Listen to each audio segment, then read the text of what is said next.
the morning steam, it's time to break one for cover. That's gonna cover, that's gonna cash. Then we make the 100-yard dash to the window. I don't know what you thought. It's Ramon Scott, running so hot. Sports make money and we make money with sports money every single day. NFL, NHL, NCAA. Stay away from the juice, we might play a parlay. It's the morning steam. What? Ramon Scott, sports money. What? Wake your ass up and let's get to the money. Get to the money. You know how we do it.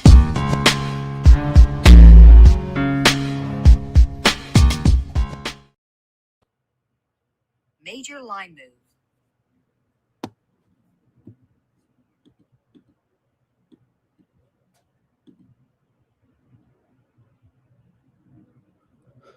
All right, a pleasant good morning to you from the sports betting capital of the world, Las Vegas.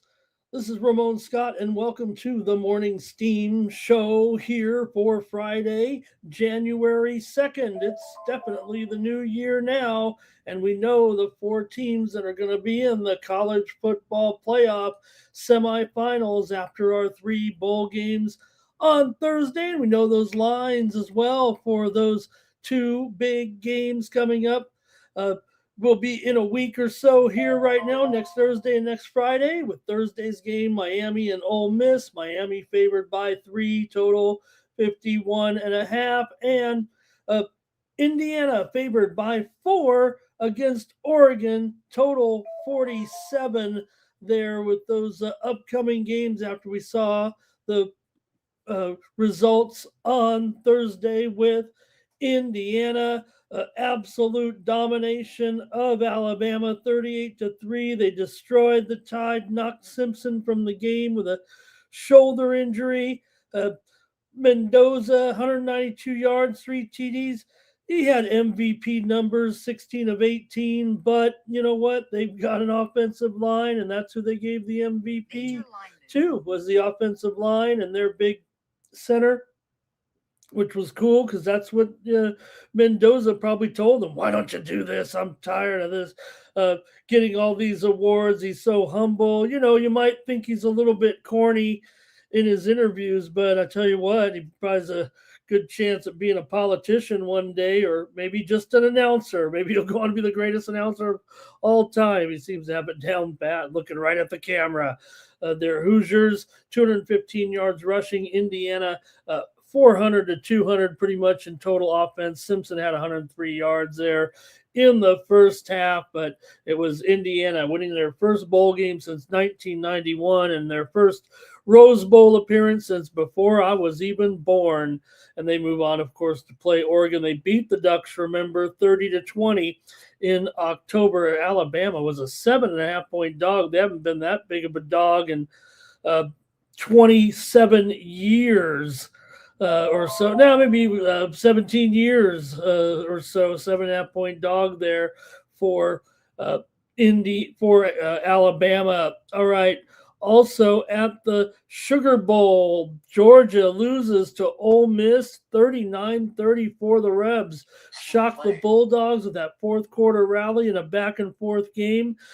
Carnero, the kicker, 47, 55, and 56. One of the greatest displays by a place kicker in college football history, including that game winner with 8 seconds left.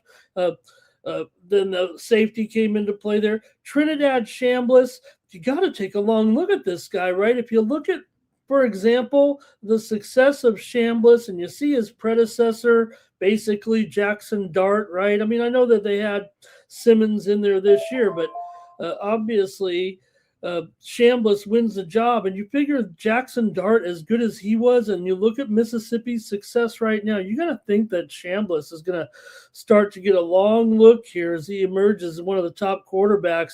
Championship pedigree from Ferris State, has worked hard and has turned it into a real moment here for Ole Miss. Harrison Wallace, it helps to have him, 153 yards, 9 receptions as they outgunned Gunnar Stockton, who did have 215 yards in the game. But Georgia led, remember, 21-12 at halftime in that game. Rebels will play Miami, of course, there. They did outgain Georgia by 125 yards or so.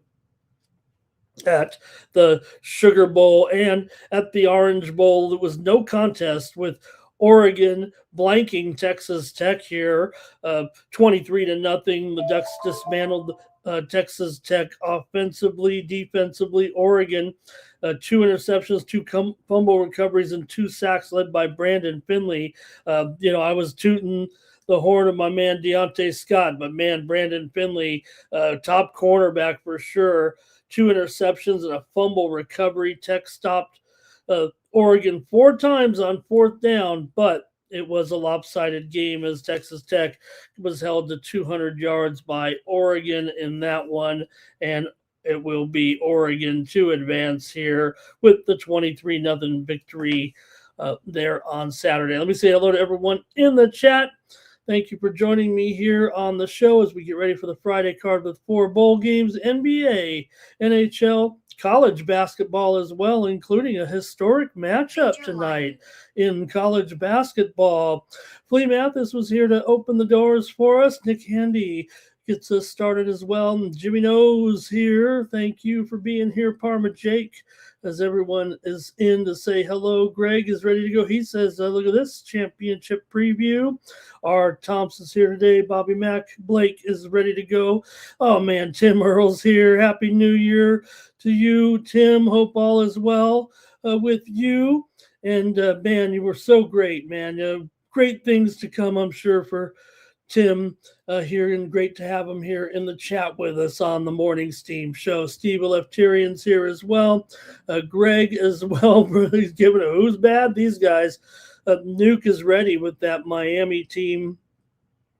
They're now, right? They do look like a title contender, obviously here, and it's a great Final Four. It's going to be just 2 great games here coming up, and yeah, man, still can't get over Key with his great play there. But all right, let's see Nick Handy. Nice to see Nick Handy in here. All right, Mike's ready to go. You guys already commented. This is how far behind I am. Let's see here. Tim rocking with the SEC. Yeah, it has been. I'm always SEC guy. It's been a little bit disappointing this postseason, but still got some big boys here. A crazy ball game last night. Texas Tech couldn't even score. And that was really the only my winning streak came to an end. I had Indiana, but did go on a little bit of a skid there yesterday. Finally, we were pretty warm for sure during the whole month of December. So we'll get them tonight. I like this card. Like this video, everyone. Subscribe to our channel, Sports Money, here on YouTube. Fastest growing sports betting channel on YouTube. And NHL did have some good wins there yesterday.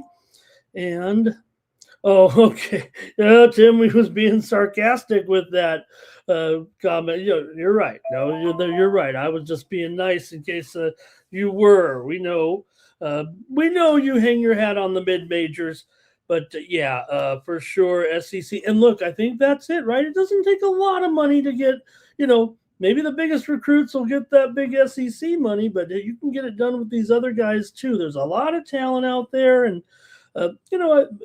college football is making a huge, I don't say inroads right now on the NFL. We know NFL is always going to be king, but you can keep. Remember, the problem was always couldn't keep the kids in school.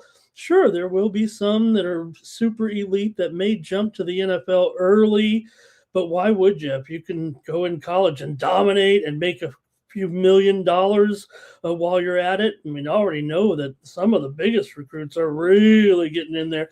I can see where, maybe they want to get some legislation to try to dial it back a little bit, but I don't want to see that.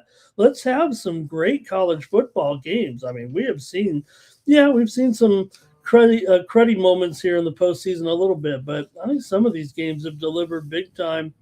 All right, we do have some steam here coming out right now and some college basketball. That's how we'll get the show rolling. Then we'll get to the previews. And It's in college basketball, of course, here with Loyola Marymount and Washington State. We got some steam to the under here in this one with LMU and Washington State. It was 142.5. We're down here to 141, it looks like, with LMU and Washington State. West Coast Conference action here. Also, McNeese State took some steam here following they got beat up there by Michigan the other day and didn't hang in there. But they're taking some steam right here against Lamar now in a Texas showdown. They were minus 15, but looks like they're up to 17 or so. McNeese taking that steam this morning. Also, Long Island, LIU was 4.5. They took the steam here, and this one up to 6. Also, the steam came in on the under there at 146 down to 144.5. I think there was Central Connecticut and Long Island. I haven't looked at there in a while, but also San Diego and San Francisco, another West Coast Conference matchup. Some steam to the over there at 140. It was 148. Steam going up here, call it 150 with USD and USF tonight. And I think that's it from some of the steam here. We got Greg here, told y'all, right from Texas. I mean, it looks like, Greg's from Texas here, but I told y'all, right? Texas lost to Arizona State. M the Great, hello. Public Enemy, ready to roll. And we got to get going. We do have plenty of games. It's not a long show here. The NHL card is light.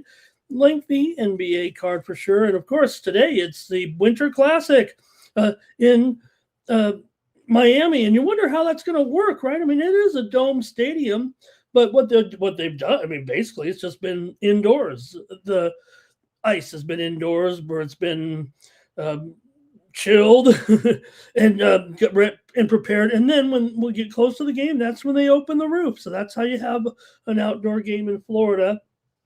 I'm sure it could be a little bit of a, but I mean, it's just like, hey, when you go to the outdoor skating rink at Christmas in the warm weather cities, right? I think that you can pull this one off today with the Winter Classic. We'll preview it. Maybe the rugged ice, whatever. But these are pros out there. All right, let's get started here with our bowl coverage. Today, 4 games. It's like a little bit anticlimactic after yesterday, huh? And that game was wild last night. All right, let's get out here to the first one up, the Armed Forces Bowl here in Fort Worth, Texas. We've got Texas teams with Rice coming in, taking on Texas State. Rice is one of those 5-win teams to make the postseason here, but that's okay, right? We've got to have some teams play these bowl games. You wonder which bowl games will survive after this year, especially with the potential of a 16-team playoff in the future, maybe the next year. This one might stick around for sure here. Rice 5-7 after they lost to USF 52-3. They didn't look too good in that one, giving up over 500 yards. And look, they're a triple option team, and they've kind of lost 6 of their last 8 after a pretty good start to the season. They're pretty dedicated to running the triple option here right now, and the team just kind of fell apart. I mean, they're still here in a bowl game at 5-7. Texas State has a pretty good offensive team, both running and passing here coming in this one. Now, Texas State did fire their defensive coordinator, but they're going to have to try to stop this triple option offense and try to make Rice. Rice is going to want to shorten the game up here, so maybe that can keep them. If they can keep it within range here, keep it a low score, I guess they could cover 16. But can they score? It's just a matter of is Texas State ready and prepared to handle it? And it's not like this is some military team with Rice. Sure, they might resemble that, but they also might have trouble kind of getting it going here. They do average 50 attempts per game on the ground, so it shows you they are serious and committed to running this style of offense here. Rice lost, as I said, 6 of their last 8 coming in. Jenkins here, 1,500 total yards of offense. Rice has gone over in 4 of their last 6 games. Texas State won their last 3 games, scoring a ton of points actually in those games, 121 points in 3 games. 5 of their 6 wins were ironically by 17 or more points. So look, if they're going to win, it does feel like, I mean, they had 7 wins. 5 of them were by 17 points. I think that's going to put me on Texas State here. I might think that because of the way Rice is going to approach this, that it's likely to head to the under. And look, I should probably be fair and update this. It's probably 17.5 here right now. So don't let me cheat out of the, you may even, tough to say by any points when you're talking about 17.5. You probably wouldn't here, but it is ironic that number, it is 17 plus 5 of the 7 wins, because there was 2, I think it's 17 in there. So does make it a little bit delicate. And you might take Rice here. I mean, like I said, if Rice can just extend the game, go on long drives, which they certainly can, as long as they don't turn it over, I guess. And you got to pick up those first downs. Just because you're running this kind of offense doesn't guarantee you anything. Texas State actually scored 30-plus points in 4 of their 6 losses. So it's almost like they're, good to go. But I do think Rice can execute at least enough to keep the ball and the score down. I'm not even sure they can convert once they're in the red zone, actually. Here, Texas State beat Rice in a bowl game 2 years ago, 45-21, this exact matchup. The underdog has covered 4 out of the last 5 Texas Bowls. And Sun Belt non-conference favorites here, like Texas State, 6-10 against the spread this season. But Texas Tech won its last 2 bowl games by 24 points and by 2 points. I'm going to take Texas State here to get it done over Rice. Let's go to the chat and see what you guys have to say here, if you want, with Rice and Texas Tech. Texas State for Greg. He likes them to win, but maybe not cover here in this one. And VAR liking the under here. Hello to VAR. Toucan, what's he saying? The Notre Dame. Okay, Toucan. Let me just go with Toucan's EuroLeague play here. Fenerbahce today. Thank you, Toucan. Good to see you. Hey, a little steam right now. What's going on? Lamar and McNeese. A little bit of steam coming in here in this one. On the extra board, over is the move right here. We just saw it come in on McNeese minus the points, right? Now we're seeing the steam come in on the over here. It was 141. Now it's 143 there with Lamar and McNeese going up. Lamar and McNeese steam to the over right now here on the Morning Steam Show, the show the bookmakers watch. They don't need to wait for the screen to light up. Okay, here's Robert on the under here. Blake's on the under as well. I'm glad these guys are with me because on the surface, I mean, it looks like, if Rice does get those end zone conversions, it might go over. I'm a little hesitant though. I'm just not sure they can get all the way in each time. I think they can be effective in between the 20s actually. Rice here for Public Enemy. Parma Jake says Rice first half. Under for Twisted, but Texas State should cover that spread. Yeah, man, it did good. It was 16. I mean, I'm a little late to the party here, but I still like Texas State. Their chances a little bit more here. How about something in the 30-10 range, maybe 30 to 10, I guess would get it home here with that'd be an under. Maybe 34-14 would still be an under, huh? 34-14 there maybe for Texas State today. All right. That's what I'll call it there. Maybe 34-17 would be out right on the number. That'd be an under. I'll take Texas State here. All right. Hey, a little bit more steam here in the West Coast Conference, Oregon State and Pacific. Man, it's funny to say that, and then all of a sudden they're going to be in the Pac-12. Steam to the under here. Man, this one was 142, but right now we're seeing this one down to 139, it looks like here. Oregon State and Pacific steam to the under in that one today, college ball. All right. And let's see, any more here on this Rice and Texas State? I don't want to sit here and talk more about this game than we did about the games yesterday. But okay, that's it. Let's go to the next one. All right, Navy is going to take on Cincinnati here, and there are, there are big time issues here for Cincinnati coming in. I gotta wonder if they can even hang in this game at all. I know that it looks a little strange there with Cincinnati was a favorite in this game originally, but once the opt outs came down and Sorbser was ruled out of this game. Sorsby was ruled out of the game, and the line just kind of took off there a little bit. And here's the problem for Cincinnati when you're going up against Navy. Cincinnati allowed 225 yards rushing in 4 of the last 6 games coming in. So, I mean, here's a situation where Navy can go on extended drives.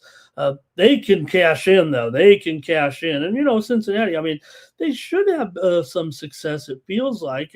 But, again, they're going with a little bit of a revamped offense here for sure in this one. It's going to make it a little bit tough for Cincinnati here. And their defense has been poor down the stretch with this poor rushing defense right now. They've been hit hard with transfers on the defensive side in this one, and they're not only without Sorsby, but Pryor is out at running back. It's just that Cincinnati should be strong enough, I think, to put up some offense here, but I think Navy probably gets there in this one, and I'm going to take Navy actually to win and cover in this game. Now, that's a 73% chance of rain here today, the temperature 55 degrees or so. We know Navy's got no opt-outs coming in, so just can Cincinnati churn up enough offense here? I think Navy gets in several times in this game. I mean, the Horvath has become a dynamic quarterback. We've seen Navy have some good ones. This guy is among the best, and Navy comes in on a 3-game winning streak, while Cincinnati's actually lost 4 straight games coming into this one. They are 7-5. But they were tail spinning here down the stretch, couldn't even win a game. So Cincinnati did beat Navy back in 21 and 22 by 7 points and by 10 points.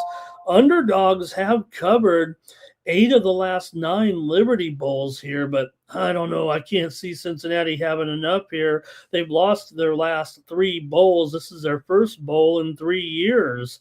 So not only that, they haven't even been around the bowl scene. We know Navy has had success, so, they did get held down in their 2 losses, but they are 5-0 in games decided by 8 points or less here. Let's see what the chat has to say. Navy's won 4 of their last 5 bowl games overall. All right, here we go. With Navy and Cincy.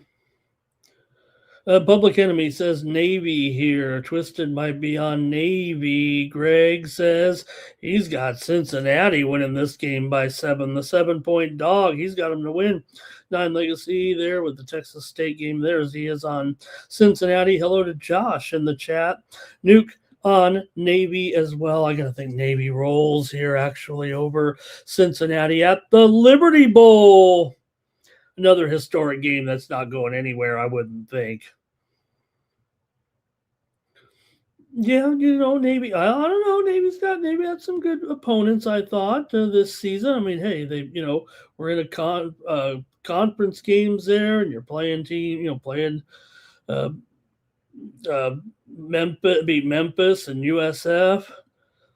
All right, D Money in there. Mike Humphrey says Cincinnati will fade away. Bars on Navy on the money line. All right, good one there at the Liberty Bowl. All right, now you got to wonder what the future holds for the Mayo Bowl. I mean, come on. The Mayo Bowl is great. We go out to Charlotte for the Duke's Mayo Bowl with Wake Forest taking on Mississippi State here in this one. And you got Mississippi State coming in there, another one of those 5-win teams right now coming in. Wake Forest, meanwhile, did go 8-4 here this season. They're still a 3-point dog to the SEC here. And hey, the ACC's had okay postseason. I think we can agree. They've had some good performances here. They haven't all been perfect, but the SEC, I think they've underachieved in the bowl season here, and I'd say the ACC is in the green a little bit. Mississippi State lost 7 of their last 8 games following a 4-0 start here. Bulldogs are 2-0 ATS as a favorite. That's about all they've done. Or right, 3-0 ATS as a favorite. Wake Forest, both teams 8-4 ATS, by the way. But Mississippi State closed out with losses to Georgia, Missouri, and Ole Miss. They didn't cover as a dog in any of those games. Now you're asking them here to be a favorite, which they've only been 3 times this season. They have covered them all, like I said. But for Wake here, they're off the wild game at Duke, losing by 17. It was a closely rated game, and they really got worked there for sure. They did blast Delaware. They beat Carolina, of course, and they beat UVA.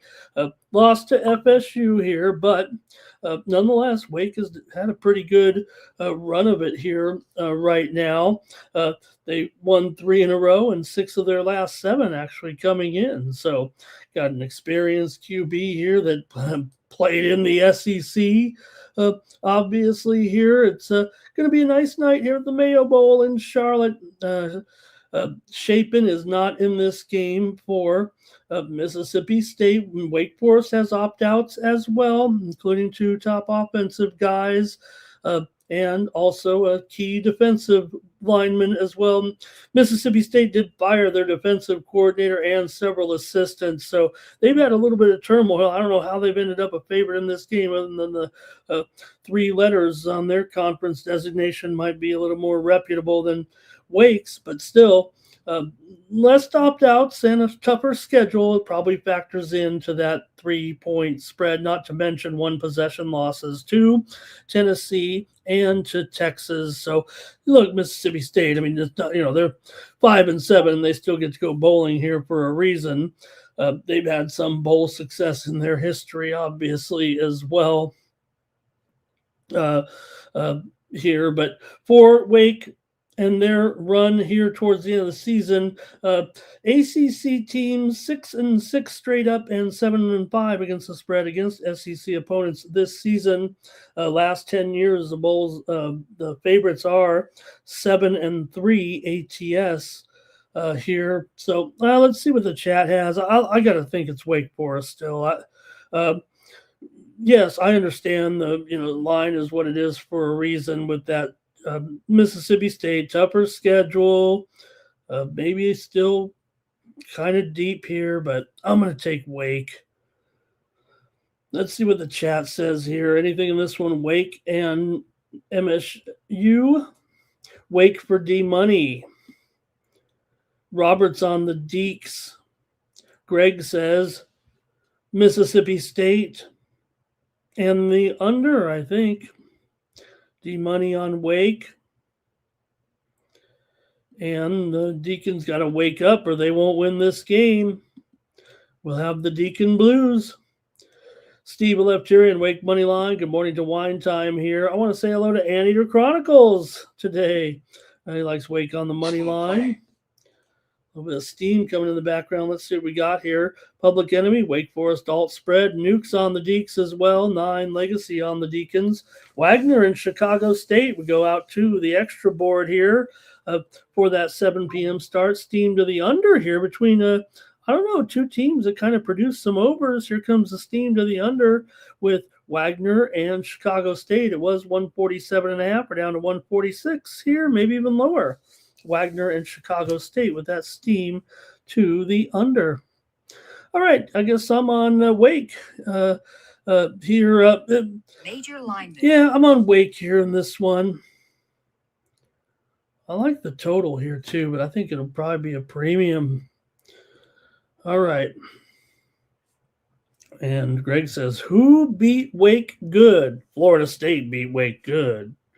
And Duke got them last game pretty much. Wake in their 3 losses, should be noted that they did allow an average of 35 points, and they are an underdog here. So if they're expected to lose, they should give up a lot of points. But I think that their defense, those were some pretty good teams. Mississippi State, they've got a little bit extra work here to do, it feels like, because they're going to have Kamario Taylor in there, a true freshman. He did play in 10 games, 30 of 55 for 388 yards, 4 touchdowns, and 1 interception. So I think, you're looking at still maybe a little bit more cohesion maybe in Wake's offense here, despite their opt-outs. All right, and let's see here.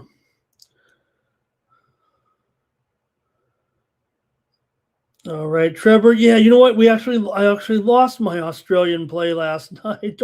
Are you teasing me here? I had the over in last night's game, so it was on my VIP selection there. Didn't quite go the way I was looking at it last night, but did watch that game. All right, Wake here for our tops. And I think that's it there in that one. Let's continue on and go out to the Holiday Bowl. Man, I hope the Holiday Bowl sticks around, but I don't know if it's gonna here. Probably for at least another year or two. We'll see. It's been a bowl that really has lacked any financial success or backing success here, but you got Arizona and SMU, a Holiday Bowl. SMU have made legends in the Holiday Bowl some 40 plus years ago, and Arizona's been here too. Got to pick them here. It looks like right now in the total 52. What a nice matchup here in San Diego at the Snapdragon Stadium here. 35,000. You think they can get that many? I don't know. But for SMU here, yeah, it's a pick. I'm showing SMU maybe a slight favorite here at a few books right now. Actually, DraftKings has Arizona the favorite. So I think Pick'em might be just a fair price right now.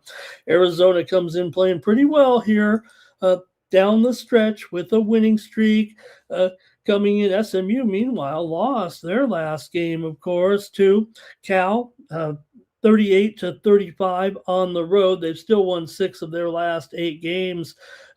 Coming into this one, the Mustangs were 30-10 straight up in their last 3 years. Right now, they're also under in 7 of their last 10 games overall. SMU has lost 5 straight bowl games. ACC non-conference favorites 13-23, although the pick'em price here may kind of alleviate that statistic here. ACC teams so far 2-6 straight up, 1-7 against the spread against Big 12 teams this season. So, man, I think Arizona with Fafita here has the advantage offensively. I mean, Fafita is going to be coming back. He's going to be one of the top passers in college football, and hopefully, or he's going to be aiming for, to be a top pick, first round pick in the NFL draft in 2027. So he's still ramping his stuff up. I mean, he's been here forever, and he's going to do it one more time. So he's going to try to come back, and no reason why he shouldn't have a big night in this game. Now, I think Arizona can also limit SMU here in this one. Also, SMU missing a little bit on defense as well. Their defensive ends, I believe, are out of this game, and their tight end is actually injured from this game. So SMU has struggled in pass defense here down the stretch right now, and Arizona's been pretty good defending passers here in this one. So I think with Pepita here and the Wildcats can get this win. Arizona 8-4 ATS overall this season. SMU did go 5-7. They did win over Miami 26-20. That was a great win for SMU. Looking back, they beat up on BC. They also crushed Louisville before that season, and he lost to Cal, and also they lost to Wake Forest. You could kind of look there, Wake Forest in the Mayo Bowl. And for Arizona, this winning streak has been pretty terrific here right now. And really strong here wins over ASU, Baylor, Cincinnati. They didn't cover against Kansas, but they still beat them by 4 as a 5.5-point favorite. And they rocked Colorado. They've been getting numbers big time down the stretch here for sure. Arizona's gone under in 4 of their last 5. They've gone 3-2 in their last 5 bowls. And man, they're usually a high scoring game, but I don't know if we'll get to that point in this one. I'm going to take Arizona, though, here. Let's see what you guys have in the chat. Coach Brennan has never won a bowl game, but they'll have a chance here. See what you guys have in this one. Wine Time says should be a good one here. And let's see here. Greg says SMU to win this one. Wine Time also on SMU. Jimmy likes the over. R. Thompson's on SMU. Oh, man, I'm on the island out here with the Arizona. Well, one thing I know SMU has is some good money. And he's doing a good job. That's why I think he'll be rewarded here tonight. But everyone in the chat, even Wine Time. Damon, good morning. There we go. Me and Nuke. I hope Nuke's just not feeling sorry for me here. And he's on Arizona as well. And yeah, you got Jennings. Yep. And let's see here. Trevor Davis. He likes Arizona and Public Enemy, so I think we came back and tied it up. It feels like it's 50-50, doesn't it now? All right. And I don't know, but I just have to think, you got 2 teams, both teams 4-8 to the under this season. SMU 3-5 to the under as a favorite. Arizona under in 4 of their last 5. And I just felt like, Arizona's had some wild bowl games here since the pandemic, and most of them approached 70 points. I think some of them have even gone over 70 points, but we'll see if SMU can get it going here with their offense. All right. And Real Madrid Doge says he's on, maybe gives Arizona the lead here a little bit. Major line move. Yeah, I know, and I don't play the conference angle too much, but there's no doubt the Big 12 has dominated the ACC teams this season. It's just not a bowl season record. It's just all season long, 8 games, that's all. Believe it or not. Okay, that's it for the bowls. Man, that's it for the bowls, you guys. All we got left are the 2 championship games, and Monday night it'll be the FCS championship. Don't forget, we've got a game on Monday night on ESPN with Illinois State and Montana State. Montana State favored by 10.5, but Illinois State has been on fire, man. Look, Montana State is awesome, but Illinois State has been coming like a house of fire. And if they're getting 10.5, look, I thought Montana would beat Montana State, so maybe I'm just a little bit biased, but it does seem like Illinois State has been hot. I'm not worried about having 4 losses because they've been playing incredible. And maybe we'll make a pick on Monday, but I think I'm on.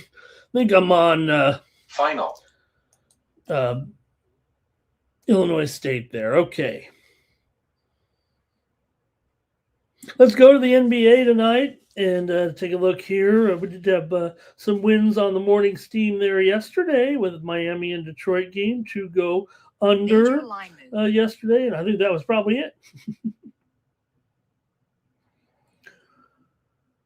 Better try to do better today on this card. I do like this card, so let's see what we got here. and started off with the Spurs taking on the Pacers. Here, NBA action for Friday. We're all on a night card here, 7 Eastern and 1 Pacific with this one. And you've got the Spurs favored on the road by just 5.5. Of course, no Wemby, and that's knocked the spread down big time here. In fact, maybe it's gone up to 6 or maybe even 6.5 here this morning in some spots, 237.5 here in this one. This one's gone down already about a point or so on the total. The widely reported steam did come in on the under. Indiana's been just dreadful here of late, but they did finally cover a couple of games last time out, despite losing to Houston and Orlando. They at least were able to get the money in those games, but man, it's been a real woeful time here right now for the Pacers, having lost 10 straight games coming in, 5 straight losses here at home.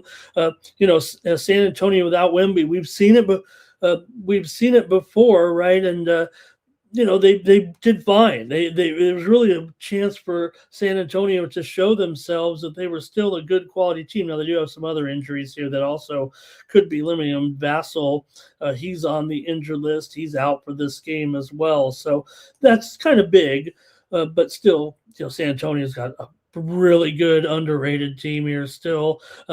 Indiana is 10-8 against the spread at home so far this season. These two teams did meet already this season, and it was 133 to 104 in favor of the Spurs. See what you got here in this one. I'm going to go under here with these two. I think just of late here, you got the Spurs having gone under in 6 of their last 8 games coming in right now. So I'm going to just chase the steam here a little bit and take the under. Indiana's 14-20 to the under this season. Here we go with some plays from the chat.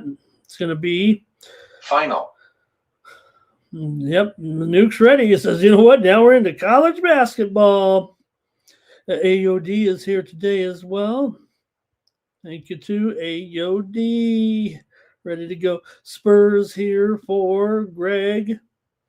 And Wine Time liking the Pacers tonight on the money line at home. Got to stop this losing streak. Maybe this is the spot to do it here against the Wemby-less Spurs team. Says he doesn't need the points here. Art Thompson on the Spurs as well. All right. I'll take the under in this one at 239, or they're 237.5 now. It's gone, moved here a little bit towards the under. 9 of the last 13 of the series have gone over, including 5 of the last 6 years here in Indiana. But I'll go ahead and take the under in this one. 9 Legacy says Pacers on the money line. All right, Nets and Wizards.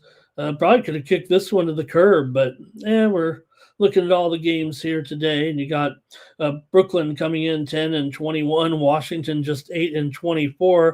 My thinking in this game is like, if you can't win this game at home, how are you going to win any games at home if you're Washington?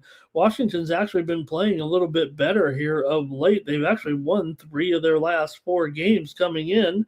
And you also have Brooklyn here, is played last night, got blown out at home by Houston there, and now they got to go play on the road here against Washington. So I kind of want to take Washington in this game. I know a lot of people, a lot of I don't know if the public or maybe the talking heads, nobody's even betting this game. Who am I kidding? But I've heard some talk about Brooklyn here, maybe the side in this one. This is only the second time all year they've been a favorite. Brooklyn is 9-3 in their last 12 games against Washington. They've covered 7 of their last 9 games on the road. Washington has covered 5 of their last 7 games overall, despite a crummy 13-17 spread record here. As an underdog, Washington has gone under in 5 of their last 6 games. Brooklyn's gone under in 13 of their last 18 before the last 5 meetings have gone over, including a meeting back in November, won by Brooklyn here in Washington, 129-106. So maybe that's it. I mean, Brooklyn is favored after all in this game. Michael Porter Jr. questionable. Terrence Mann's questionable. Demeen is questionable as well. Kispert still questionable. Keyshawn George is out. I'm going to take the Wizards here in this one. Give me Washington to win. If you can't win this one, I mean, this is the NBA after all. You better win this one at home against a fellow cellar dweller, basically, here. I don't want to dumb it down, but I think that's how I'm looking at it in this crummy game. But all right. VAR might be over here in this one. Yeah, I think so. Public Enemy went under in that Spurs game. There's Greg says Wizards to eke this one out. Wizards money line here for 9 Legacy. Robert does like the Nets after all, says take them. And when 2 bums just take the home team here, says Greg. Play. All right, some steam coming in here right now. Late night on Cal in their game here with Notre Dame. Wow, Cal taking the steam. They were 3.5 up to 4.5 here right now with Notre Dame and Cal. Cal taking the steam here on the Morning Steam Show. Let's move on here in the NBA. Nobody cares about that one. The Hawks taking on the Knicks here. The Knicks still the best home cover team, right, in the NBA. Why are you going to doubt them here at just -7.5 or so? The Knicks are still 14-4 against the spread at home this season. However, Atlanta is 12-6 against the spread as an underdog. They've done a nice job in this role. Got 2 teams that are definitely looking over here possibly, but it is 245.5. In fact, it's higher than that now. It's still around there, but these 2 teams have combined 40 and 29 to the over. The Knicks have gone over in 8 of their last 10 games overall coming into this one. So, yeah, those are some numbers. 6 of the last 9 meetings between the 2 teams have gone over. Atlanta's gone over in 8 of their last 12, and they're 12-6 to the over on the road.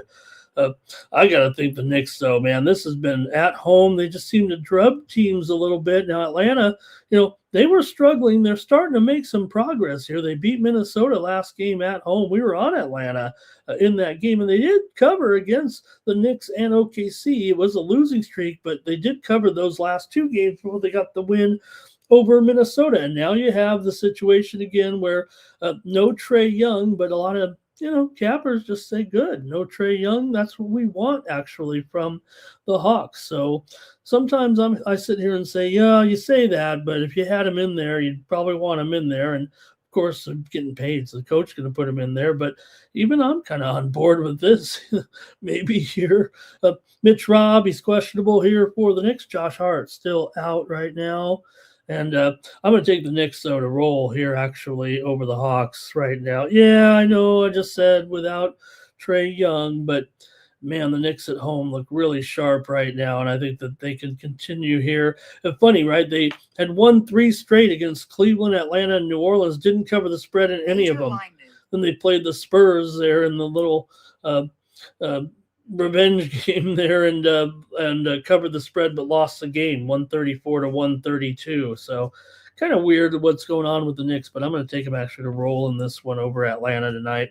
See what you guys have in the chat here with Greg Gibson says I think he likes the Hawks there actually and over. Hawks here for 9 Legacy. And Greg says Atlanta gives them fits. Atlanta might win this one.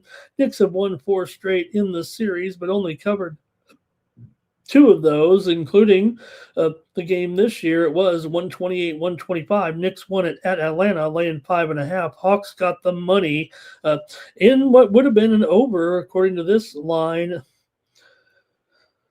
All right, next up. Well, the Nuggets are taking on the Cavaliers here. The Cavaliers are a 13-point favorite or higher here right now, maybe even 13.5. No Nikola Jokic here, so just kind of weigh it to yourself here. Is it really going to make that big of a difference? I mean, it does, obviously, but you just got to try to judge. You have a Cleveland team that's still the worst spread team in the league, pretty much. Coming in here with an ATS record of 12-23, 9-20 as a favorite ATS, 6-14 ATS at home. Why would this be anything special like we can cover against this team, even without Jokic and a super I want to say inflated line. Now there are other injuries on Denver as well. Valanciunas is out, so the center position complete donut. Cameron Johnson out here right now. Bates has been out for a week. Gordon's been out for a month. Brown's been out for a month and a half. For the Cavaliers here, you got Hunter questionable. That's just about it. The Cavaliers come in here relatively healthy, so still is a 13-point difference when you got a Denver team that's actually quite good in covering 19 and 14 ATS. And they got it done against Toronto last game, 108 to 103 without Jokic as a 7-point dog. But are the rigors of the road here going to be too much? Are you going to want to lay? Nobody's going to want to lay 13 in the chat, but maybe someone, let's see. Nuggets plus the points for D Money. Hawks over there in that one. Robert liking this one over. Is that right? Do I have the stale line up there right now? No, 240. Yeah, that's gone up for sure, right? I still like it over there, I think. You know what? That's probably what I'll do. I'll just go over here as well with Robert. Look, I like it over. I was on a show last night, and it was 236, and I liked it over then. And I still kind of like it over now. Probably not as much as I did then, but I knew it was going up here. But I'll try it at 240 as well here with these two. Denver's 22-11 to the over this season, 12-6 to the over on the road. They kind of prod along with Jokic in there, but Cleveland 8-12 to the under at home. But I'll try the over here and try to get a hold of this situation with the 13.5 and really try to see what the lineup's going to look like there with all those players missing for Denver. Do want to see what they're going to run out there tonight. Rutgers here is taking the steam right now. Rutgers in their matchup today against Ohio State. Rutgers was getting 9.5. They're down to 8 here, it looks like right now. Steam coming in on Rutgers against the Buckeyes here at Rutgers tonight. All right. A few more plays here, it looks like. 9 legacy on the Nuggets. Yeah, no one wants to take Cleveland minus 13. It seems like the sharp side, right? Because why else would it be 13 points? What would it be with Jokic in there, right? It wouldn't be like Cleveland 10. It wouldn't be Cleveland. Now, there's some other players, obviously some key players out, but it does seem really bizarre, right? Greg says he's got Cleveland cover this spread here. He's got them by 16. There's no doubt they're missing the guys, but okay, here we go. Next up, Trailblazers and Pelicans NBA action here for Friday night. You got the Pelicans here in a near toss-up with the Detroit, with the Trailblazers here. Trailblazers maybe 1.5. Call it 245.5 here right now with the Trailblazers on the road coming in 14-20. Kind of another situation where maybe not as extreme as the other one, but the Pelicans are on a long winning streak. I mean, eventually you got to beat somebody, don't you? I mean, at least maybe a team that is 14-20 here. Portland has lost. New Orleans has gone 8-2 against the spread in their last 10 home games, despite what's going on here right now. They've been covering numbers. They have lost 5 straight at home and failed to cover in 4 of their last 5, to be fair, including a loss last time out to Chicago on the road, 134-118. They did cover against the Knicks, but remember they lost those 2 games at home to Phoenix. They couldn't hang at Cleveland. Still, New Orleans, a pretty good spread team, 13-7-1 against the spread at home, and the Trailblazers are 3-9 against the spread as a favorite. Sometime this has got to end. Portland, though, is 5-1-1 against the spread in the last 7 games against New Orleans. So not only that, they kind of own the number. They own the Pelicans there a little bit. Portland is 10-2 to the over as a favorite. They are clearly the favorite here. In fact, it might even be up to a 1.5 here right now. So the fact that they're so strong to the over as a favorite, and New Orleans is 14-7 to the over at home and 20-13 to the over as an underdog has me going over here at 245.5. This one's already gone up 3.5 points. I mean, that's the way it looks, right? When you have this situation with this game. So I'm going to take the over here in this one. Let's see what you guys have with this matchup here in the Big Easy. All right, we've got here. Greg likes the Pelicans to get this one done. Snap that losing streak. Let's go, Pelicans. Public Enemy says no Jokic in that Nuggets game. Robert likes the Pelicans here. He says he can lay a point. Greg says it is a Pelican spot. That's it from the chat in this one. Does feel like, I mean, can't lose them all here, right? And like I said, the Pelicans here, Portland has their own set of issues. The Pelicans are the team that has been a little bit more surprising, actually. You think about, they're 8-27, but they're 20-14 against the spread. They've actually overachieved this season. And Portland pretty weak on the road for sure. Or weak as a favorite. Usually, you're favored by more, you might not cover, but you got to win first before you can cover. All right, the Magic are taking on the Bulls here in Chicago. You got the Magic favorite on the road, coming in 19-15. The Bulls are still 16-17 right now. They come in off of a win. Did the Bulls over New Orleans, 134-118. Before that, they did lose at home to Milwaukee and Minnesota. Fifth straight home game here for Chicago over the holiday. For Orlando, meanwhile, they did win on New Year's Eve over Indiana, but did not cover the spread in a 112-110 road victory over the Pacers. Still, Orlando just 9-15 against the spread as a favorite. Meanwhile, Chicago's 13-4 against the spread as a dog. Orlando dreadful here with their winning percentage in the favorite role, and Chicago's been among the best underdogs in the league so far this season. Chicago's 5-12 to the under at home this season. The Orlando's 10-15 to the under as a favorite. I'd have to think this one is a little bit high given the fact, and this has actually gone down from 237 to 235. So I'm sure that the sharps, maybe even the bettors are seeing what I am. You got an Orlando team here that's gone under in 5 of their last 6. Chicago's gone under in 4 of their last 5. Not to mention 9 of the last 10 meetings between these two teams in Chicago, and they do meet semi-frequently, have gone under. I got to go under in this one. No wonder it's falling here to 235. They did go over in the last one, I do believe, right? Back on December 1st, 125 to 120. I'm trying to remember.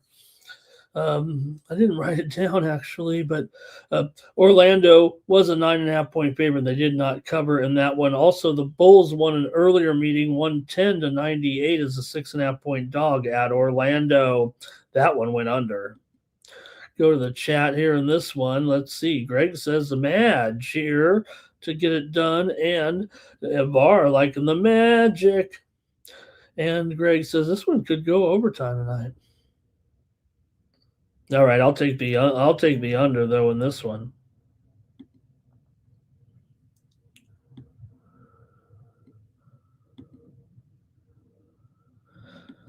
Next up, the Hornets are on the road taking on the Milwaukee Bucks.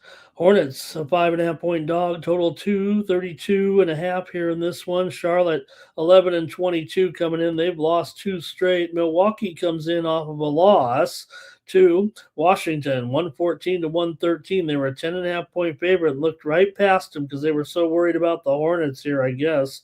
They can't beat Washington. How are they going to cover against the Hornets? I'm not any big fan of this Hornets team right now after back-to-back losses, but they've been covering spreads. They're 16-12 as an underdog, and they've covered a few numbers here of late. Have the Hornets? Make no mistake, Charlotte is 4-1 against the spread in their last 5 games. They've covered 4 of the last 6 meetings between these two teams. Milwaukee still 4-2 against the spread in their last 6 games. Wins over Chicago, and they beat this Charlotte team on the road 123-113 is a 2.5-point favorite. But this one I will probably take the revenge angle here a little bit. I'm going to end up taking Charlotte in this one +6. I might be on an island here. Look, maybe the better play is the under. You got Milwaukee going under in 7 of their last 9. Also, Charlotte's gone under in 12 of their last 17, and 11 of the last 16 meetings between the two teams have gone under. Charlotte's also 10-18, or the under is an underdog. So maybe the under is the right play. I'll take Charlotte, though, here, and that under doesn't look too bad. Might see that one on the premium list. Maybe I overlooked that. Here we go with the Bucks. So for Greg, but he likes the Hornets here to cover. And Robert says you got to consider the under with those clues in there, right? D Money says he likes Charlotte also here. Yeah, I mean, this one, I don't know if this one, maybe the trend's a little bit here because Charlotte has been covering of late. Milwaukee's been covering a few. Since Giannis has come back, he's really looked pretty great, really. Like I said, I think the time off really suited him. There, and he's really been on fire. Hey, there was some steam I missed here real quick with New Haven. The Chargers took some steam here. New Haven in their game against Stonehill. They were a 3-point dog. Now they're about, it might even be pick'em here. Call it 1.5 right now. I didn't look. Actually, it might even be a pick'em though right now with New Haven. I'm gonna have to take a peek at that. It moved even further, it looks like. New Haven's a 1-point favorite, maybe even 1.5 right now in their game against Stonehill tonight. The steam came in on the over too, and what looks like it's supposed to be a very low-scoring game, of course, with these teams. But it went up to 127.5. Man, that's going to be that game sounds like 60-56. All right. Mike says he likes the under there. Damon likes the under here. Public Enemy, though, liking the Bucks to get it going here.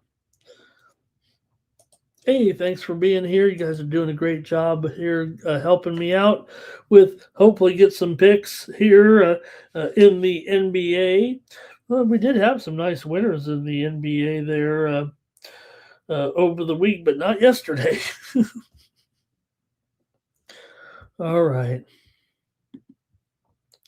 Next up, we've got the Kings and the Suns here.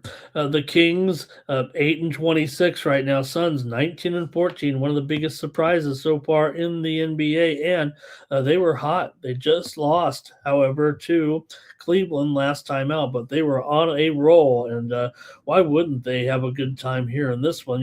Phoenix, one of the best favorites in the league so far this season, 12-2 against the spread as a favorite. It's their best roll. Sacramento, 11-22 as an underdog. It is 12 points.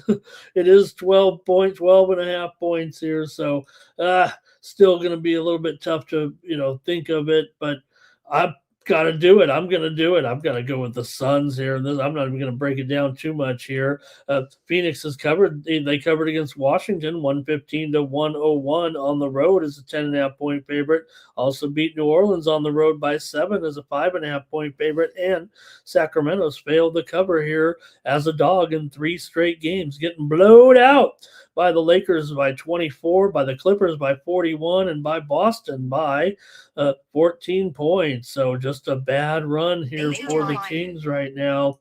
And I think it continues here actually in this game. And I think the Suns are going to roll the Kings tonight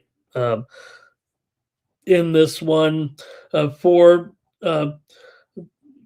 For Phoenix here, there's just too many things going against. It feels like Sacramento in this matchup. I just the series history as well. You just had Phoenix win back in November, 112-100 as a 4.5 point favorite, and they won at home, 120-116. But they covered 3.5 in that one. So it's all going Phoenix's way. Maybe the Kings can come up and wake up and do something here.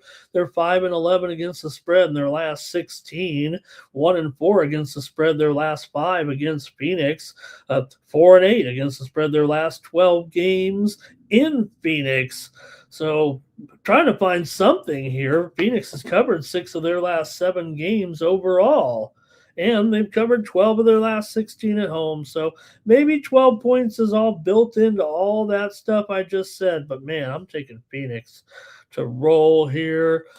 It does seem like they're still looking for attention. Phoenix, we know they've been money makers for sure this season, but they're looking for more here. They're 67% against the spread this season. Meanwhile, Sacramento, they're only about 35% against the spread. That's just flat out. All right. Oh, I'm sorry. Let me get your plays there. I didn't mean to get all cocky on that. Who knows? I mean, maybe the Kings will. They're getting a dozen points. Can we look at the injury list maybe? Trying to find something here for the Kings. Zach LaVine's questionable. Grayson Allen's questionable for Phoenix. That's it. All right, let's see. 9 Legacy Bucks on the spread. Pelicans, Bulls, Suns. D-Money says the Suns. Greg has it by 14 there. Under for Robert. And I want to say hello to my guy Stokes. Hey, all right. My guy Stokes here in the chat. Great to see you there, sir. He's on Wake today. Thank you for being a member of the chat All-Stars today. My guy Stokes. Feel free to comment at any time. Appreciate it. Greg says under the game, Kings can't score, and Public Enemy likes the Kings. D-Money's on Phoenix there. Greg says the Knicks might score 98. They might score 98. You're right. They might only score 98, actually. Phoenix to score under 100 points. That's my play, I think. Okay. Now let's go to the Thunder and the Warriors here with OKC coming in here, 3-game winning streak right now, 29-5. Golden State, meanwhile, back-to-back wins. They're 18-16 here. All of a sudden, they're looking okay. Beat Brooklyn and Charlotte. Didn't get the money against Charlotte. I lost that one. I thought they would. They only won by 7, laying 7.5. But like I said, Curry always likes to perform in those games. He wasn't too bad in that game with 26 points, but they didn't cover. Still here against OKC. I mean, the Thunder laying 9 points to a Golden State team. You might say, hey, they were on a 3-game road trip. They're returning home right now, but I don't know. The pressure's still on the Warriors a little bit. I think they can hang in this game. OKC's won 3 straight, covered 2 of them against Philly, laying 14.5. Against Portland, laying 15.5. Golden State's 8-6 against the spread at home. OKC just 7-8 against the spread on the road. Try to find some angle here maybe that might boost the confidence a little bit. The Warriors are actually just 3-6 against the spread in their last 9 games overall. OKC did get the win and cover back on December the 2nd, 124-112. They also covered at home on November the 11th. So OKC's got the money against them in 2 straight as well. OKC is just 2-4 ATS in the last 6 meetings between these 2 teams. How's that? How about this one, though? 12 of the last 13 meetings between these 2 teams have gone over here with Golden State, with Oklahoma City and Golden State. 12 of the last 13 in the series has gone over. The Thunder, the Warriors have also gone over in 5 of their last 6 games overall. And OKC is 18-16 to the over this season. So maybe it will be an over here. I'm actually going to take the Warriors, though. I think if it goes over, that's going to help the Warriors here. I don't think the Warriors mind getting in a game like it's only 228.5. I mean, yeah, we know that maybe the OKC Thunder defense is pretty strong, but they're not really an under team, that's for sure. See what you got here with this one. This game, is this the game of the night here? I'd say so. Even with a 9-point spread, I think it's the game of the night. Okay, here we go. Looking for some plays here. Wizards and Suns money line. Hello, Rishi there. Robert's on the Warriors here. I'm on the Warriors. Greg also here. I think he likes the Thunder there in that one. Maybe the over. Robert liking the under here. Hello to Irish King. Warriors have no chance to win this one, says Greg. All right. Well, maybe both teams played on New Year's Eve, so they're rested a little bit. Let's move on here to the last one on the NBA card. We still got a while to go here.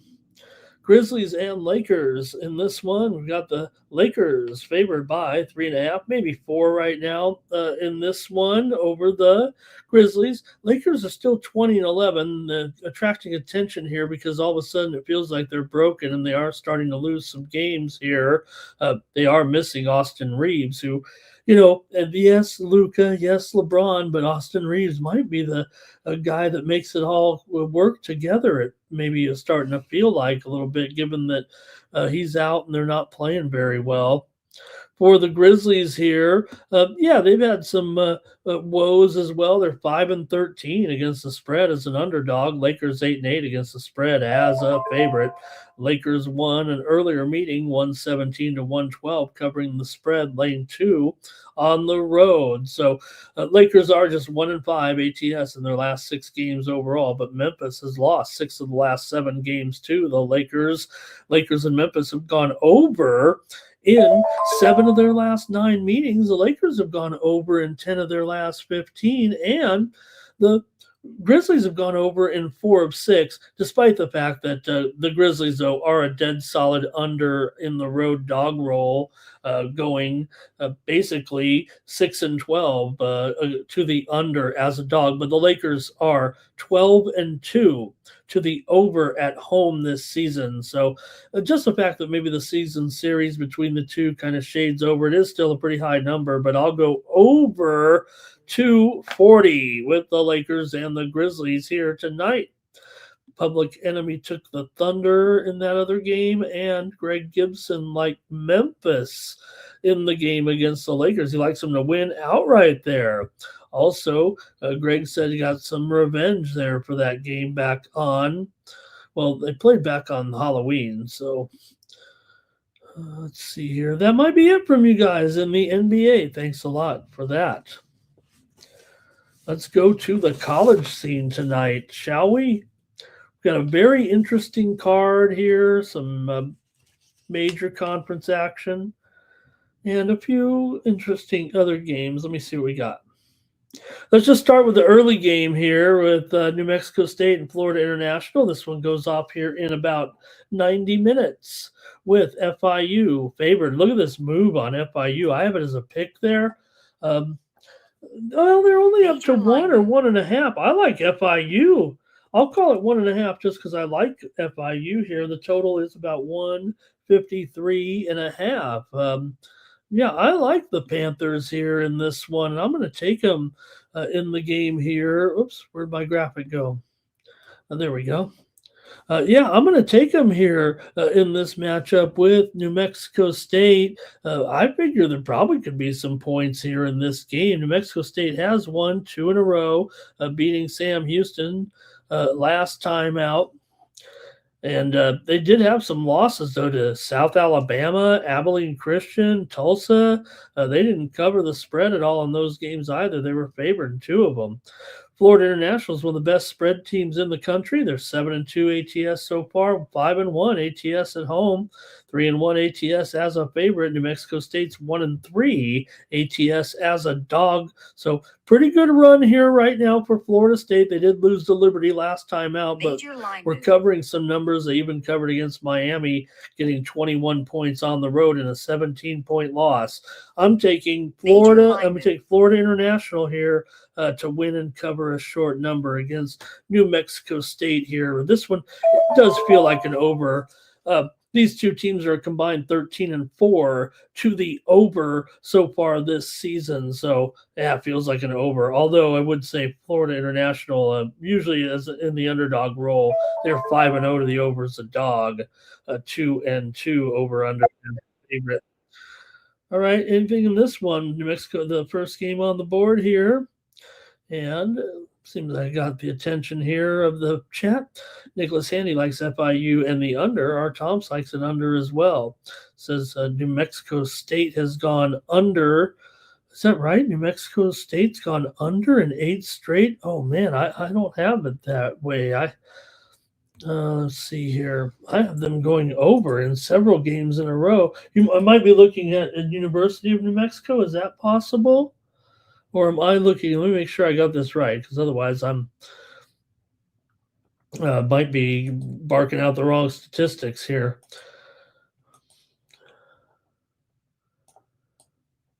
Okay, let's see here. I don't want to wait too long here in this one. I'll just keep it moving. I'm solid on my pick. I feel like that's my pick. New Mexico State's gone over in 8 of their last 10 games here. It looks like right now Florida National over in 5 of their last 6. New Mexico State has covered 6 of the last 7 meetings between these two teams, but Florida National's covered 6 straight, including 5 straight at home. So, yeah, the Aggies have the season series on these guys for sure. They won both meetings last season, including the one here 59-52 in a low scoring game. All right. And Damon Waring here, OKC under. In that other game, okay. New Mexico State here for Greg. And Greg says the wrong team's favored. Robert likes FIU. And Nick says a lot of day games today. Is that or no? 33 of 36 day games. Okay.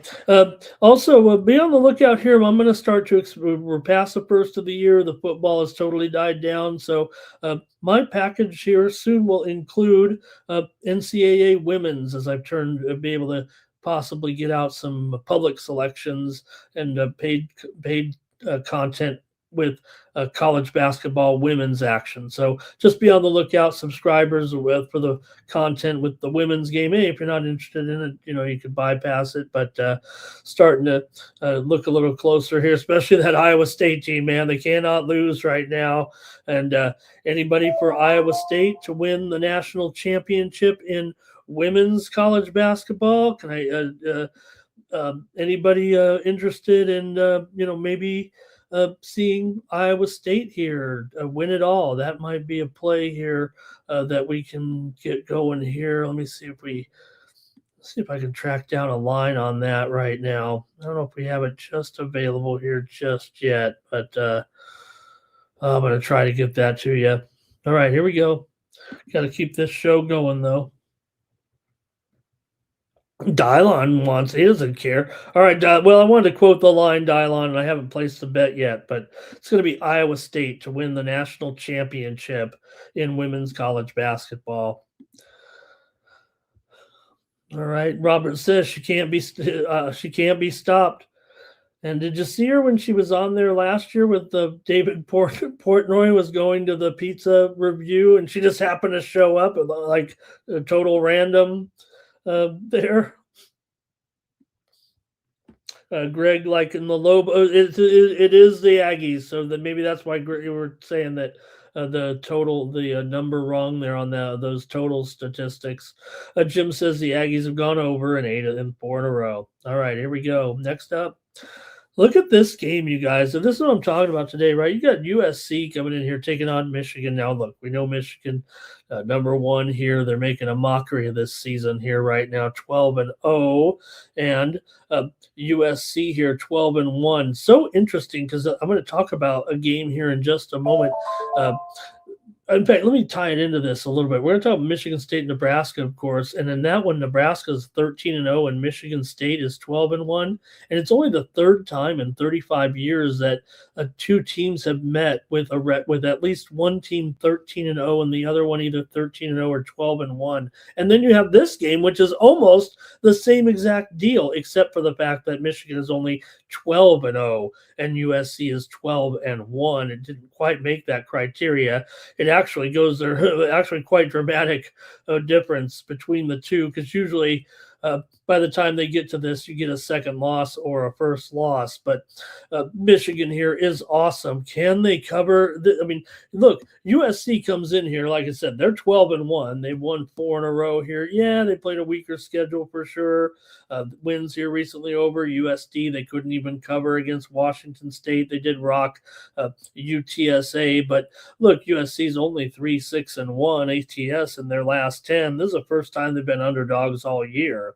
Michigan, meanwhile, still 6-2 ATS at home, 8-4 ATS overall. Despite some of these games that they've won, they beat McNeese there. I thought it'd be an interesting game. Remember we previewed. I'm like, man, McNeese.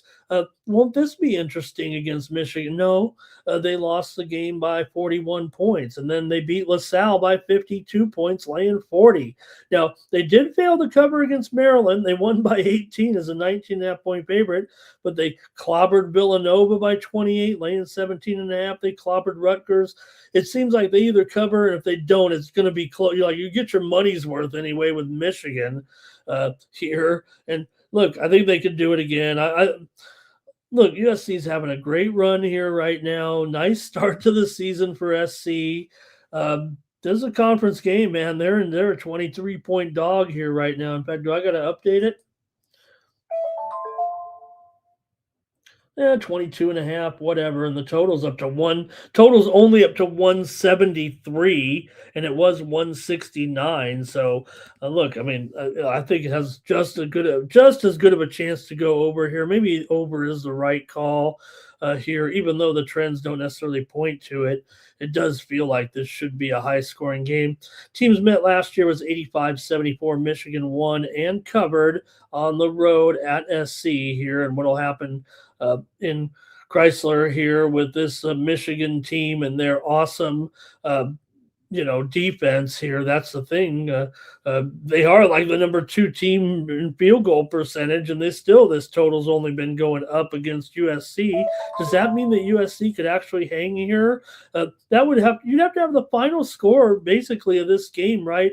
Somewhere in the range of 98-76, 98-73. Is that right? 98-75? Something right in there, 98-75, right? 98-75. Is that what's going to happen here with this game? It might, man. Michigan might go for a hundo against SC in this one. All right, let's see what you think here with this crazy game. Awesome records here. We know Michigan is just dynamite, man. All right, let's see here. Greg says 97-75. I was trying to figure it out in my head, and I just got to remember Greg's here. Terrell says they will score 100. Greg says, yeah, USC. I mean, what about it? They lost home to Oregon. Michigan Smack City 1,000% might score 100. Stop Geo. Hello, Jim does like the under, though. Public Enemy going over, and our Tomps likes the under here. I'll take Michigan by 25 over SC. All right. Proud of SC right now. Let's see what they can do this year. Don't get frustrated, SC, if you lose this one. All right. Robert liking the over in the first half. How about that? All right, next up, I want to take a look at this one here. This looks like a pretty decent MAAC game here with Siena taking on Iona here. Oh, wow. Hey, you guys, Steam right now coming in on New Mexico State and Florida International game. That game starting here in just about an hour and 20 minutes. Steam to the over here. It was 153, but now it's going up to 155 right this second here. If you like the over like I do, you might want to bet it now. I got to wait till this show's over because I'm not going to hold it up just to put in a bet here with you guys waiting for me. But that one's on the move here right now. Okay.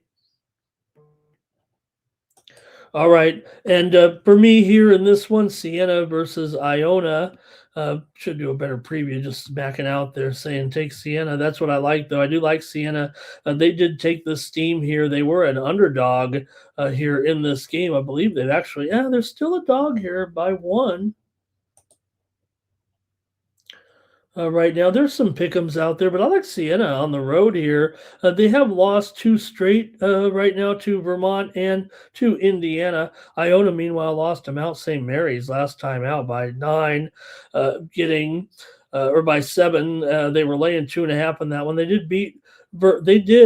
They beat Vermont, did Iona. Siena did not. You could compare that there, but so far, Iona just 2-4 against the spread at home. Siena 5-2 against the spread on the road. I'm going to take Siena here to beat Iona today in MAAC action tonight, I should say.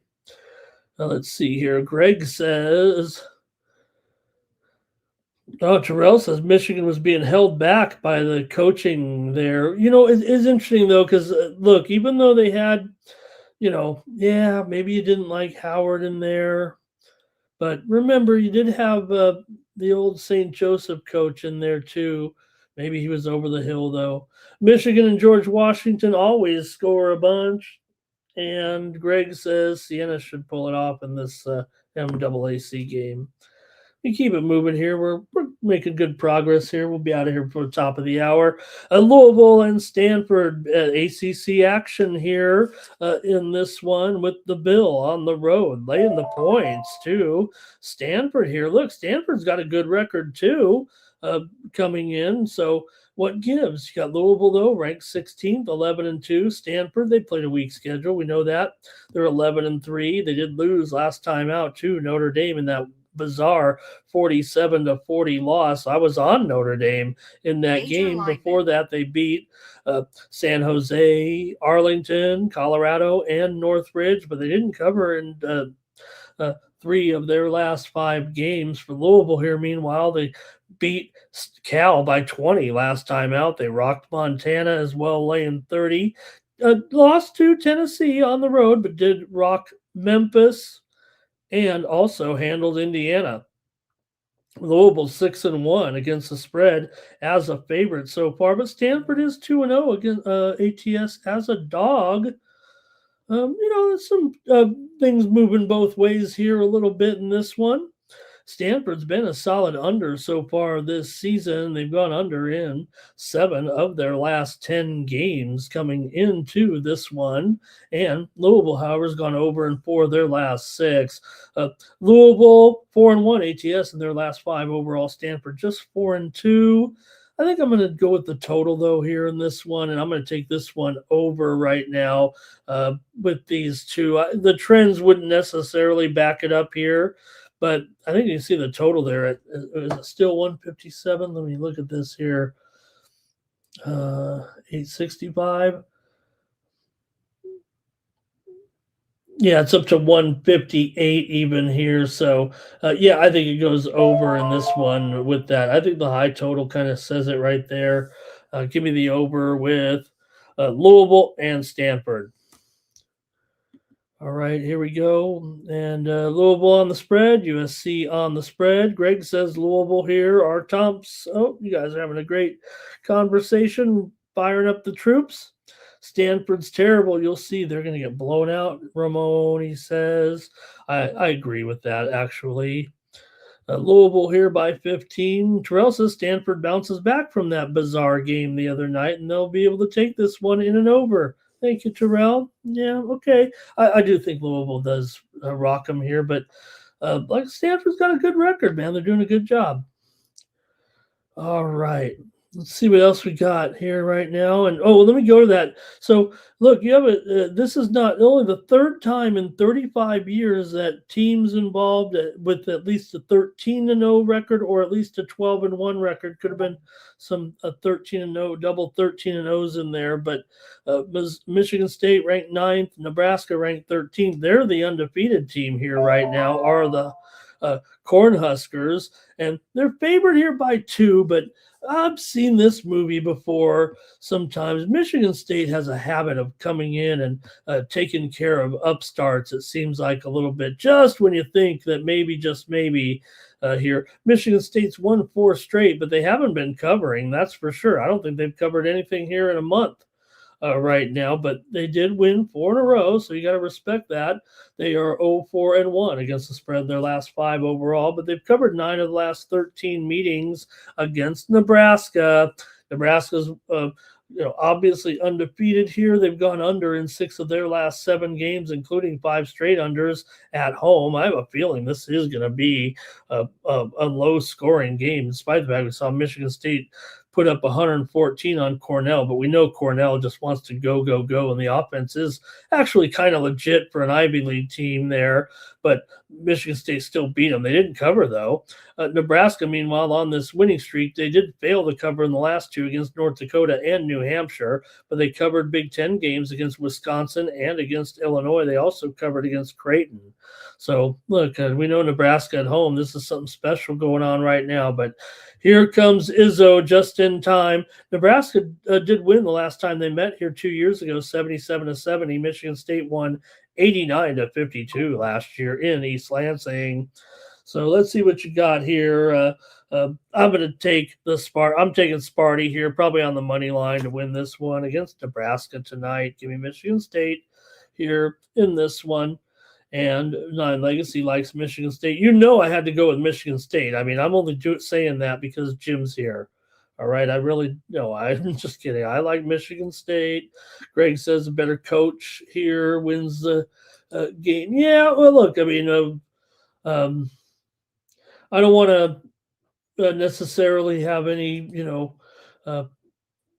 look, I think Nebraska right now, this speaks for what we've seen right now. And look, I think having the mayor as coach here is a pretty great situation. They have the nation's longest active win streak coming in right now with 17 straight wins dating back to last season, remember, because they finished strong last year with the run there in the postseason. So 17 straight wins. Sorry about that, gang.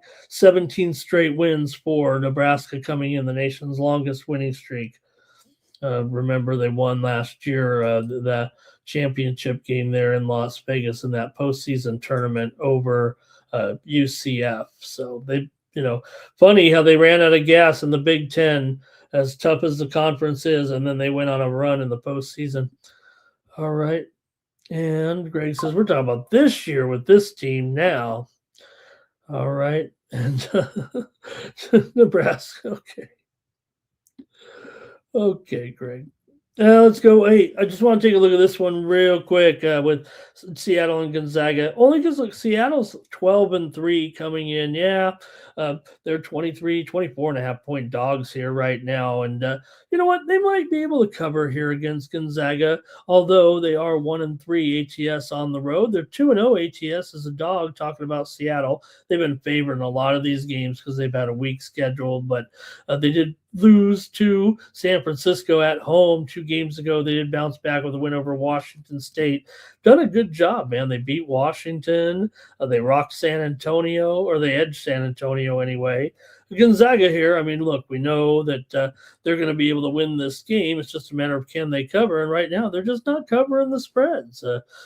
They failed against UCLA laying 10.5. They failed against Campbell laying 36. They failed against Oregon laying 12. They did cover 29, but Pepperdine looks terrible, and they failed laying 28.5 to USD. So, you know what? They're at home here. Seattle looks pretty good. I'm just going to go over here in this one. There are not really a lot of trends that might point you to the over, but I'm going to go over just maybe a little bit of the eye test with this one.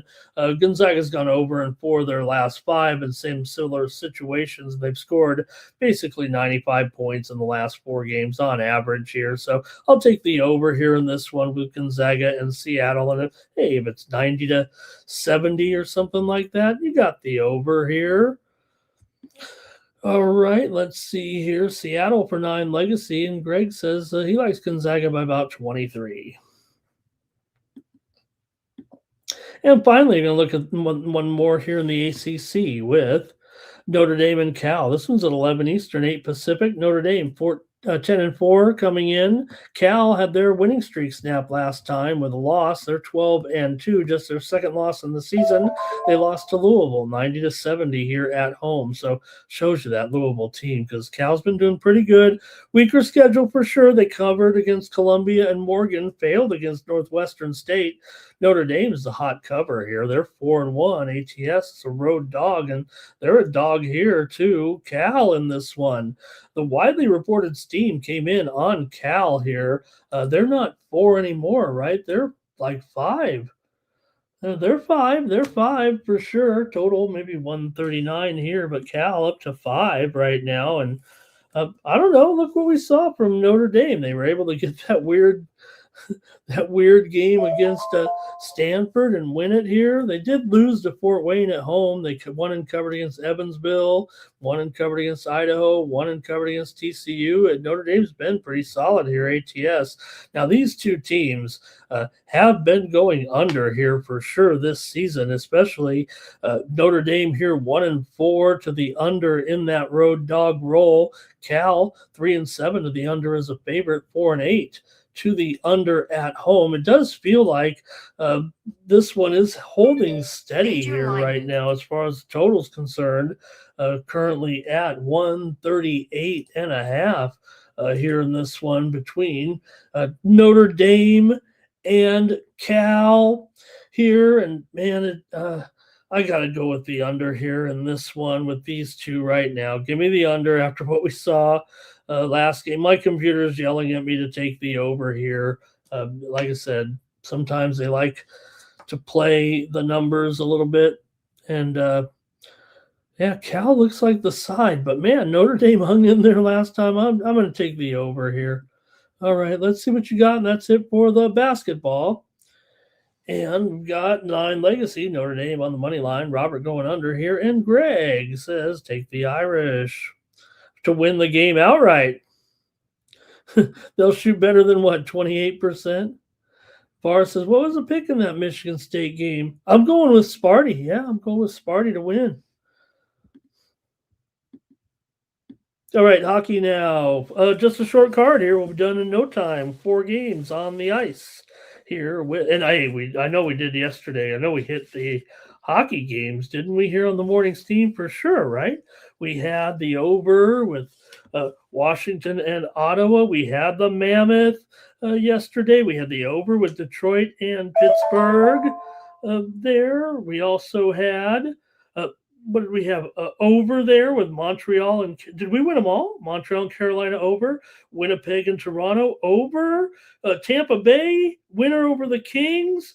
Oh, we lost the Stars and the Blackhawks, and then we actually lost the last 2 games. So 6-2 yesterday on the ice here on the morning steam. Okay, I think we can do that here. We'd have to go 3-1 at least. Let's go. That's a good day. No wonder we're sticking around here to listen to me. I got 6 dozen of you right now here. Dylon's ready to go with the puck. Ken Mizrahi here. He says it was over, right? It was over City. Do we take the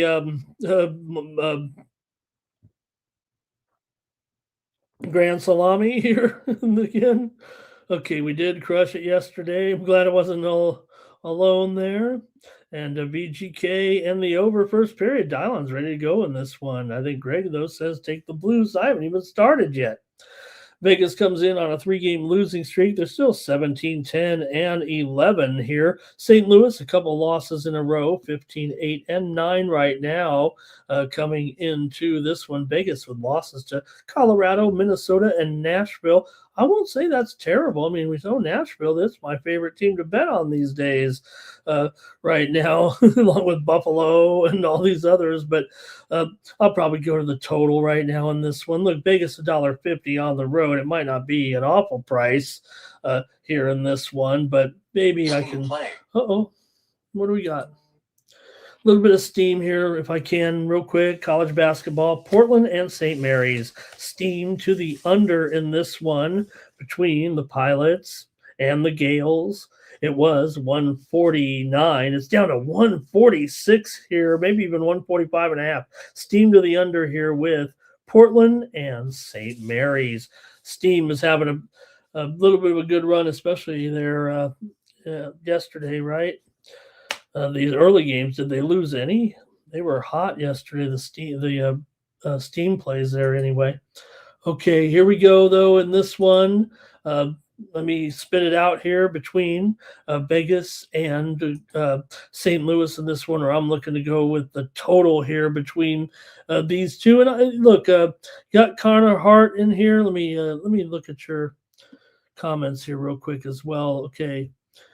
Thank you to Mike here. Greg says Mammoth got 7 yesterday. Philly go Flyer. Vegas team total over. My guy Stokes, Vegas over in this one. He likes the over in the game. Robert likes the Blues here. And for me, I'm going to go with the over here. I think it's Hart. Where's the graphic? I think it's Hart and Hofer here in this one. So I'm going to go over actually in this game. I know the Sharps are going to be on the under here. It's actually going to keep the price pretty low. I think it's still 5.5 with the juice here to the over at minus $1.25. Bovada has moved to 6 under, but I've got the over here with Vegas and Vegas and St. Louis here. All right, that's funny. That's funny, Philly. I can count to 7. I know we all have good math skills, but like 7, I always was good at 7, right? Because of the extra point, right? Too, but since they always score, you could just like 7, 14, 21, 28, 35, 42, 49, 56, 63, 70, 77, 84, 91, whatever. Because of touchdowns, of course. No one scored 91, but I played so many stupid games. Didn't even have games as a kid. I use a random number generator on a calculator and play like these elaborate games and also Stratomatic. All right, let's see what we got here. Let's go to the next one. The Rangers are taking on the Panthers with Igor and Bob. Is that right? This is it. This is the game being played at the Home Depot, the home loan set. Home. What is this stadium called?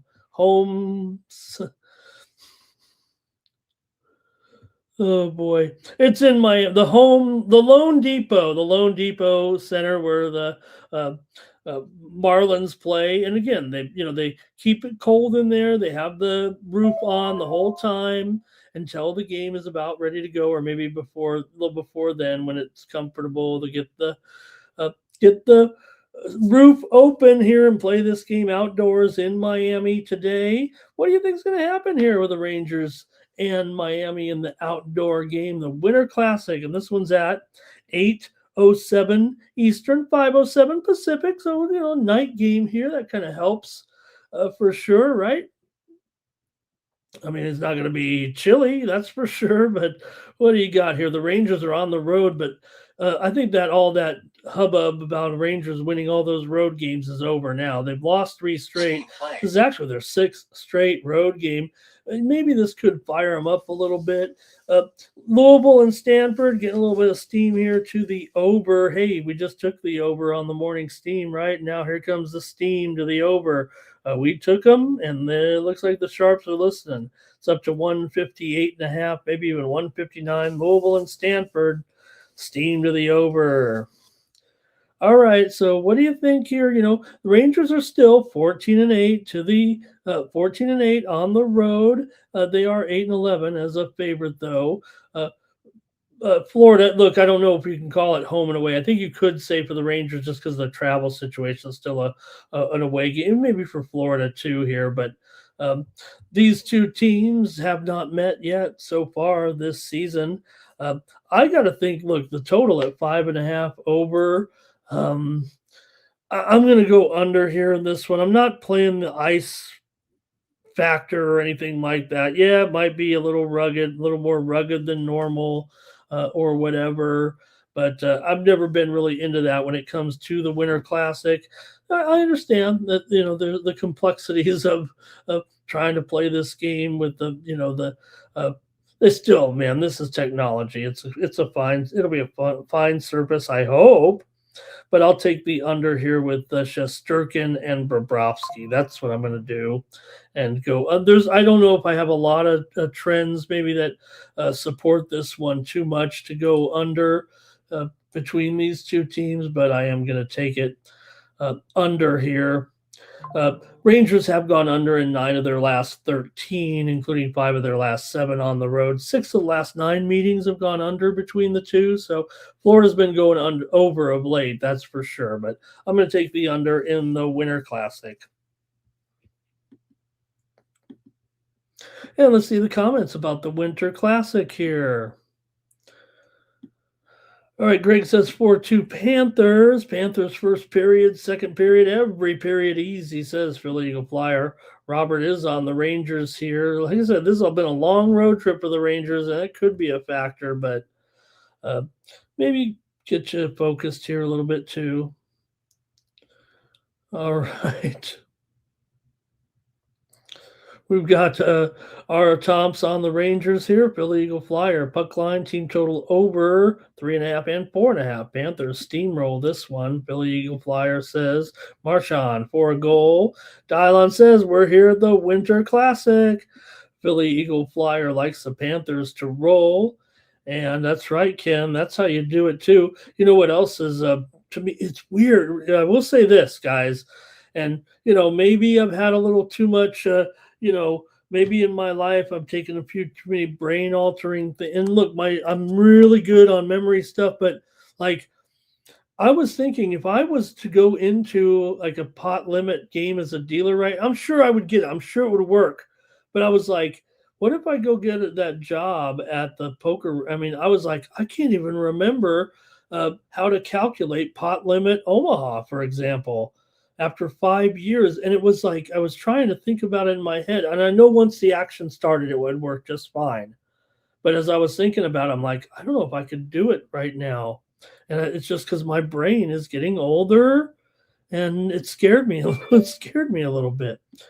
All right, Public Enemy says Panthers money line over. What if I had to tell them, hey, I really can't do this pot limit anymore? My brain is too old. All right. Rangers have been slacking. Parma Jake, Florida and St. Louis parlay.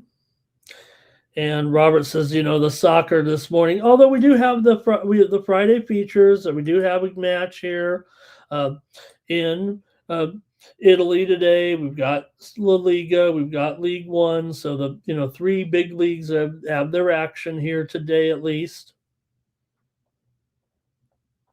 And Saudi Premier League, we've already seen a couple of finals as well here today. All right, Vegas Panthers Wild parlay for Philly Eagle Flyer. Hey, I got 2 more here. Let's not delay. We're late to finish the show here. Kraken and the Canucks in this one. I'm going to go quickly here in this one. I like the over tonight with the Kraken and the Canucks here. The Canucks are $1.70. They were up even higher than this, right? But oh man, look at this. Okay, I knew it. Boy, it is way down here to $1.60. Did you guys see $2 out there? I knew I should have pounced on it then, but what was it? Why was it that? And look, I know that Seattle did play yesterday, obviously, so that's a big factor here as they beat Nashville 4-1. But also,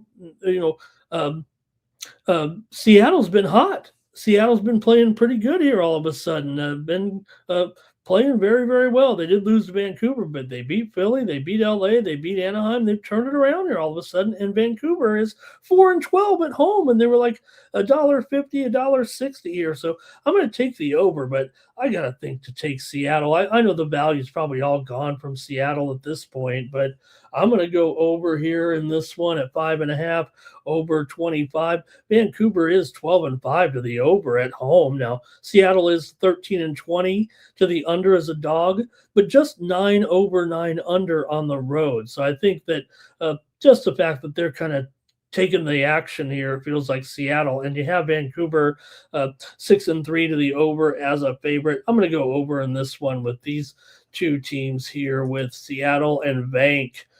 In this one, 6 of the last 7 meetings also between these two teams in Vancouver have gone over, in 12 of the last 15 overall, and these are fairly frequent opponents here. So I got to go over in this one. Vancouver's gone over in 4 of their last 5 as well coming in, although they haven't struggled in those games. They lost to Philadelphia twice, they lost to San Jose, and of course they did beat Seattle 3-2 at Seattle back on the 29th. So it also is revenge for Seattle. It's just that Seattle played last night and Vancouver's had a couple of days off here. So that's probably part of it, but this has been a pretty big move, and maybe the value's gone from Seattle, but I'll take the over instead. But I don't know, I probably like Seattle here, actually.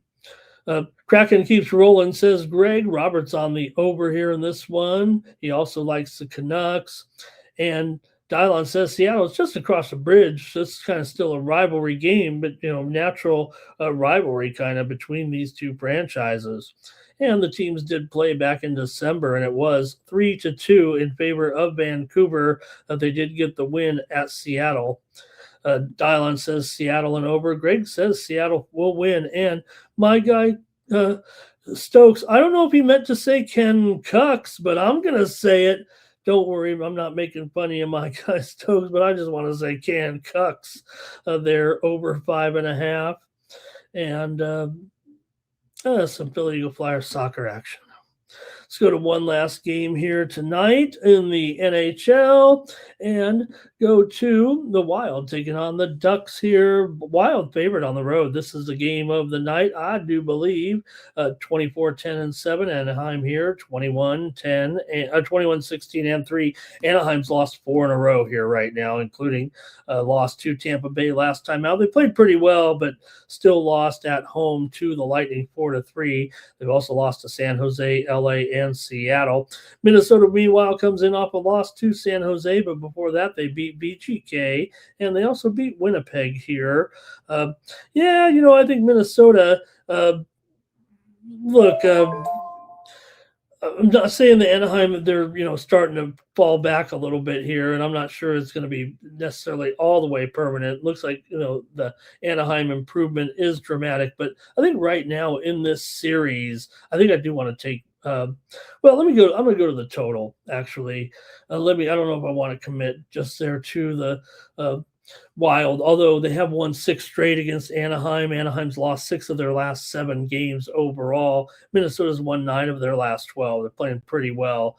Let me go to the total, though, here in this one. You got Anaheim's gone over in 10 of their last 11 at home, including 6 of their last 7 overall. And Minnesota's gone over in 5 of their last 7, including 4 of their last 5 on the road here. I'm going to go over. It is 6.5, but give me the over with the Wild and the Ducks here tonight. Hope I got the goalies right. I didn't even check, but maybe I can look at it real quick. See if we got any confirmed goalies in there. All right, Dylon on the Wild. Greg says the Wild. Yep, Wild to rock. And Greg says they own the Ducks. They do own the Ducks. There's no doubt about it. All right, let's see here. No goalies confirmed here yet tonight, so we'll just leave it at that. And, okay, let's see here.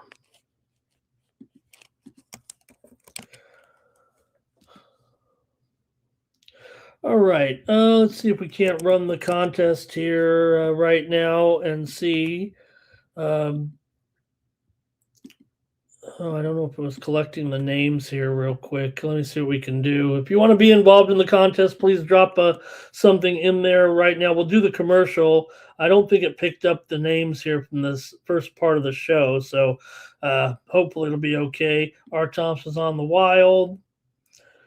And Philly Eagle Flyer, but it was a bunch of draws yesterday. Robert on the Ducks and Philly Eagle Flyer on the Wild. Let's hear from Mikey, and then we're going to get ready for the drawing. If you want to be in the drawing, you might have to enter again, everyone. So type something in the chat if you can, and then we'll do the drawing. There's only about 20 of you in here right now. Let's hear from Mike first.